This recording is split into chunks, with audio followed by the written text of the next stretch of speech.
तो दीन मारता भट गया, ये तो दीन मारता भट गया। सत असत खोज में अट गया, सत असत खोज में हट गया।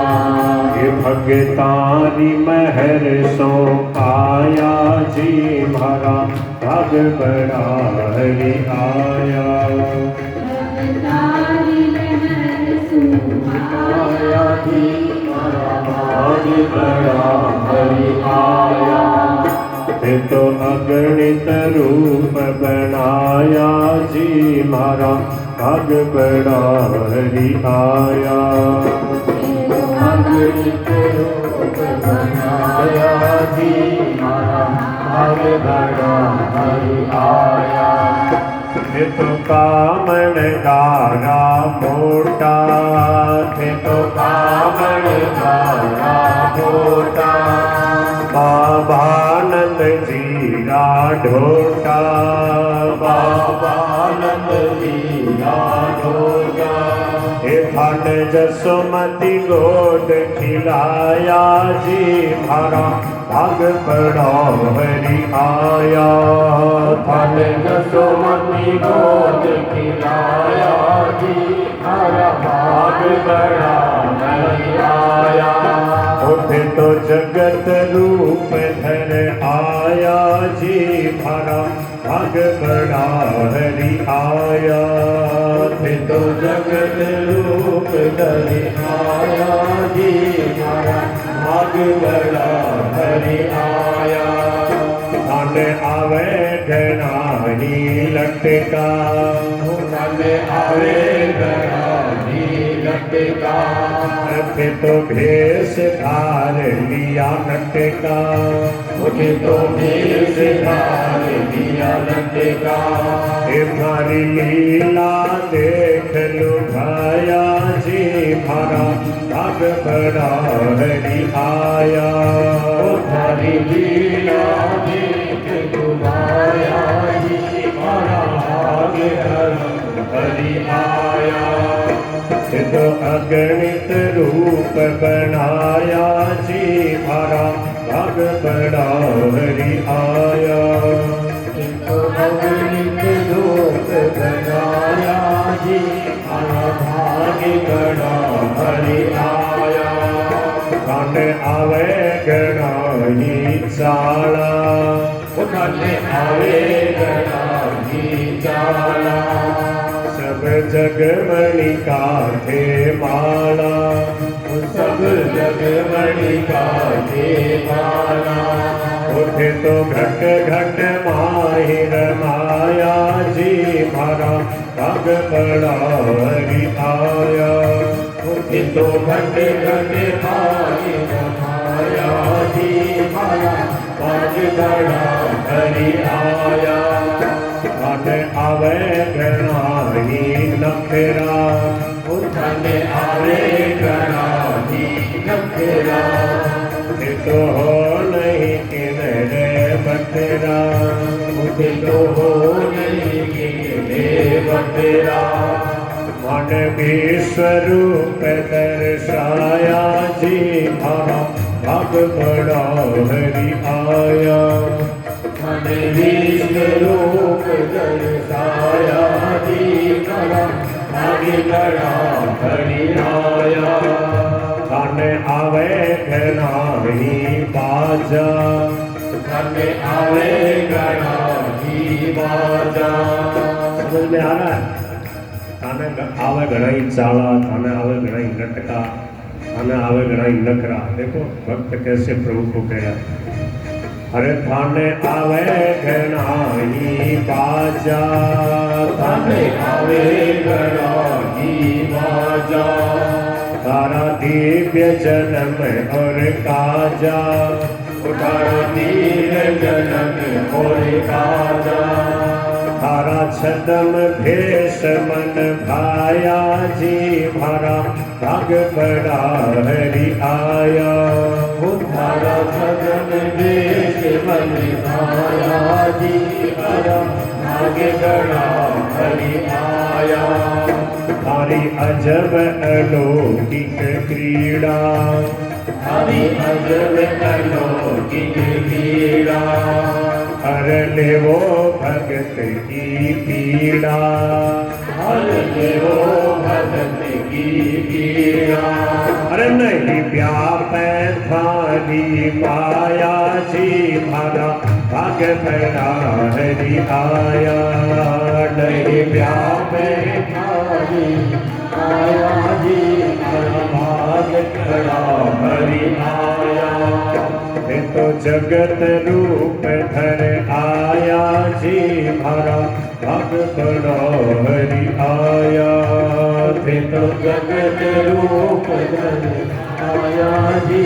भाग खड़ा हरि आया ये थारी अजब अलौकिक गीता हरि अजब अलौकिक गीता कोई रयान था सो रीता कोई दया न सूरीता फिर सब आप ही आप लखाया जी भरा भाग बड़ा हरि आया गई आप लखाया जी आया भाग बड़ा हरि आया फिर तो अगणित रूप बनाया जी भरा भाग बड़ा हरि आया तो अगणित रूप बनाया जी हरा भाग बड़ा हरि आया तो पहर अनोखा बाना तो पैर अनोखा बाना कर लिया भेष थे नाना धर लिया भेष दाना अरे कर दर्शन अति सुख पाया जी भरा भाग बड़ा हरि आया कर दर्शन अति सुख पाया जी मारा भाग बड़ा हरि आया धन सत्संगत सो पाया जी भरा भाग बड़ा हरि आया धन सत्संगत सो आया जी मारा भाग बड़ा हरि आया बोल वासुदेव भगवान की सत्संग से ये सब बातें पता लगी कि सब प्रभु आप ही हो, आपकी ही लीला हो रही है। अब हमारे को पता लग गया। जब पता लग जाता है तो फिर जीवन में खुशहाली आ जाती है, चिंता शोक भय दूर हो जाते हैं। जब तक इस बात को स्वीकार नहीं करेंगे, जब तक भगवान के पूर्ण शरणागत नहीं बनेंगे, जब तक उनके मंगलमय विधान में प्रसन्न नहीं होंगे, तब तक दुख संकट चिंता शोक भय पीछे पड़े रहेंगे।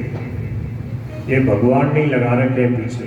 इसलिए बोले आपको कहीं चैन से नहीं बैठने दूंगा जब तक मेरे पास नहीं आ जाओगे, मुझे अपना नहीं मान लोगे।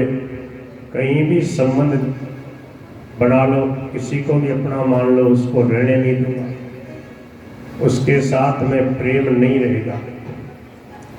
क्यों? संसार स्वार्थ से प्रेम करता है। जब तक जिसके साथ मन मिलेगा, जब तक उसकी हाँ में हाँ मिलाओगे, तब तक बहुत बढ़िया प्रेम से बोलेंगे। और जब आप उसके विपरीत होगे, उसके मन की नहीं करोगे, तो फिर संसार नहीं चाहेगा, लड़ाई हो जाएगी, बोलना ही नहीं, देखना ही नहीं चाहेगा।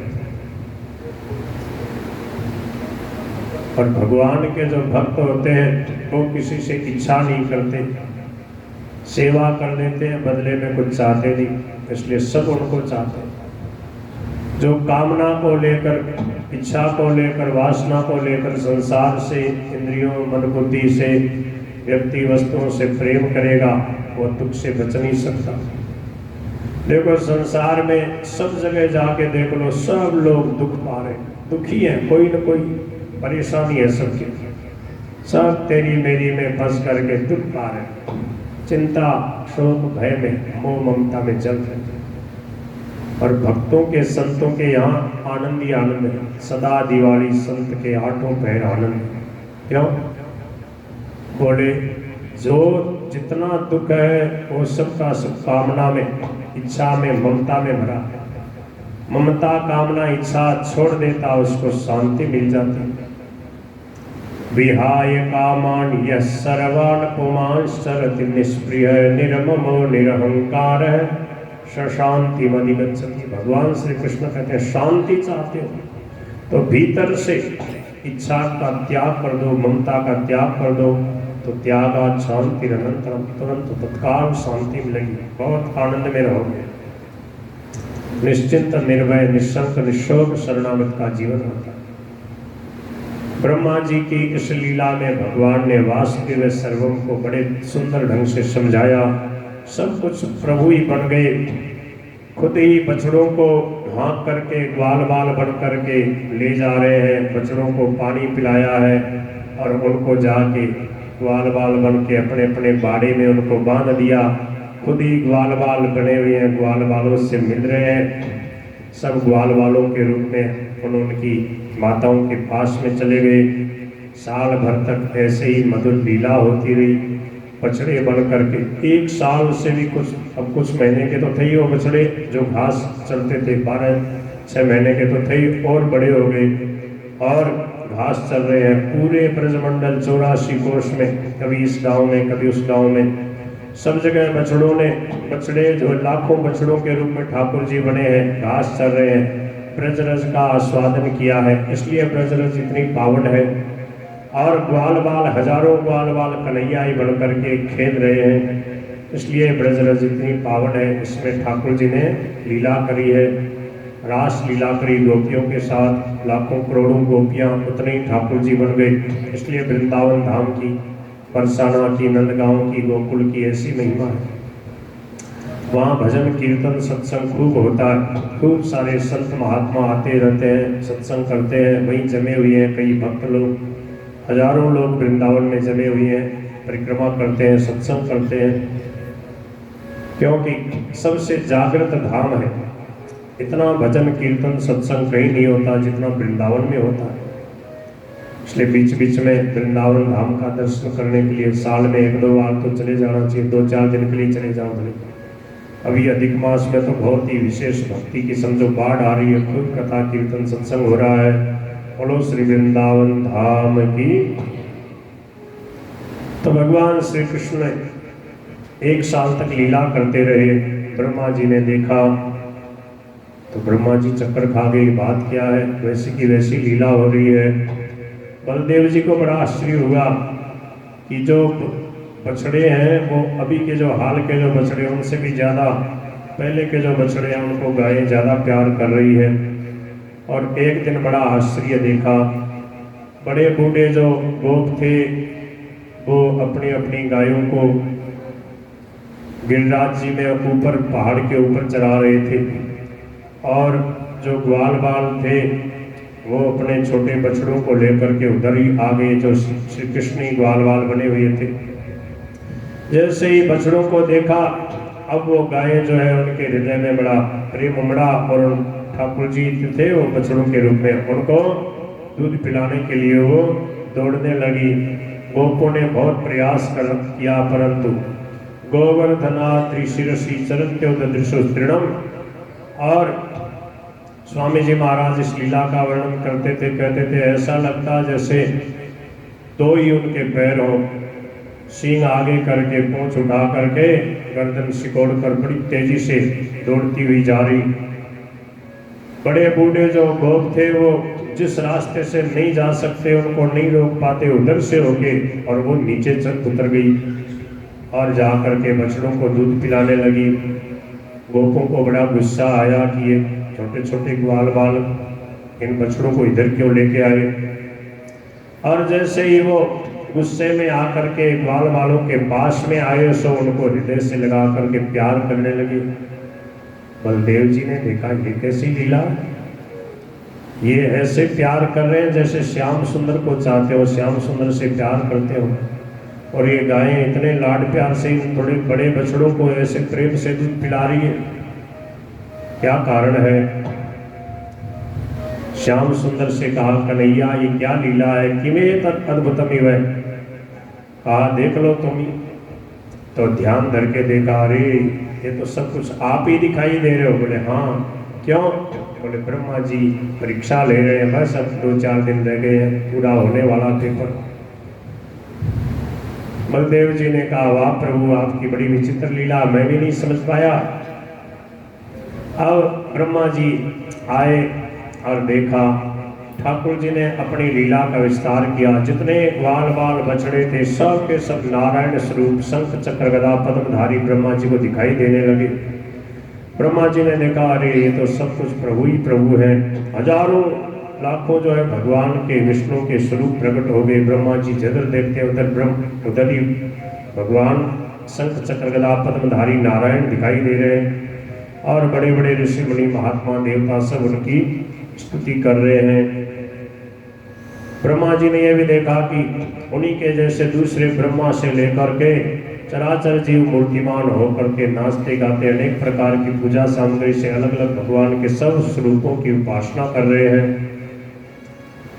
ये सब देख करके ब्रह्मा जी भगवान के चरणों में गिर पड़े और कहने लगे प्रभु मैं आपकी महिमा को समझ नहीं पाया।